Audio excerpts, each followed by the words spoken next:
நாங்கள் கொடுப்பது வெறும் வாக்குறுதி அல்ல, பொய் வாக்குறுதிகளை கொடுத்து ஏமாற்றுபவர் நாங்கள் அல்ல என்று எங்களது தலைவர் சொன்னார். சொன்னதற்கிணங்க முதல் கையெழுத்தே மகளிர் பாதுகாப்பு.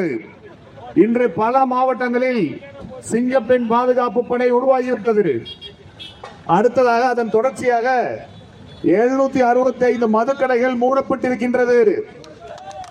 அவருடைய அக்கவுண்டில் வந்து விழுந்திருக்குதா? பதவி ஏற்று 4 நாட்களில் செய்த முதல்வர் யாரேனும் உண்டா?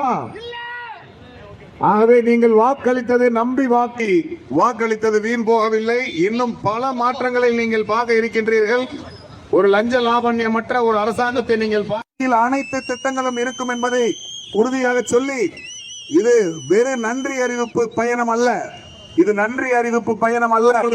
இந்த தொகுதியில் ஏதாவது ஒரு மூலையில் தான் நான் இருக்க வேண்டும் என்பதை தலைமை என்னை கண்காணித்துக் கொண்டே இருக்கின்றது. ஆகவே நான் முயற்சிகள் எடுக்கப்படும். என்னப்பா பண்றீங்க? அத்தனை முயற்சிகளையும் எடுப்பேன் என்ற உறுதியை கூறி எனக்கு வாக்களித்தமைக்காக உங்கள் அனைவருக்கும் என் நெஞ்சார்ந்த நன்றி. ஒரு பெரியவருடைய கோரிக்கை இங்க என்ன தெரியுமா? டாஸ்மாக்ல 10 ரூபாய்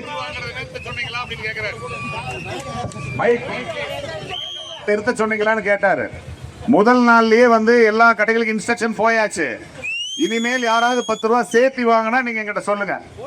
10 ரூபாய் சேர்த்து வாங்க மாட்டாங்க. வாங்கினா நீங்க சொல்லுங்க, கேட்போம். ஓகேவா? அவ்வளவுதான். உங்களுக்கு பதில் செஞ்சு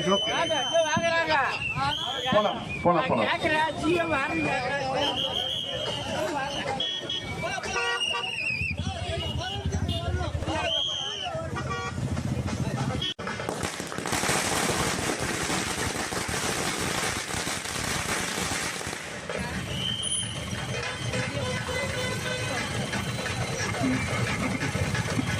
ஹலோ,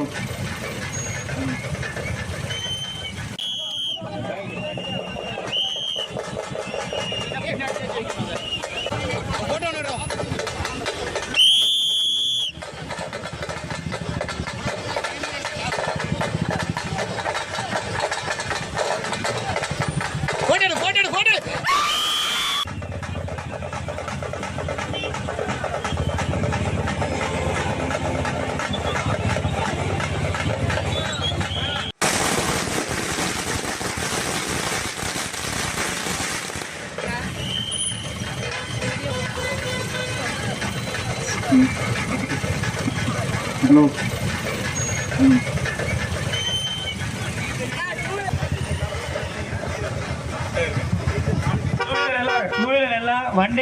நன்றியை தெரிவித்துக் கொள்கின்றேன்.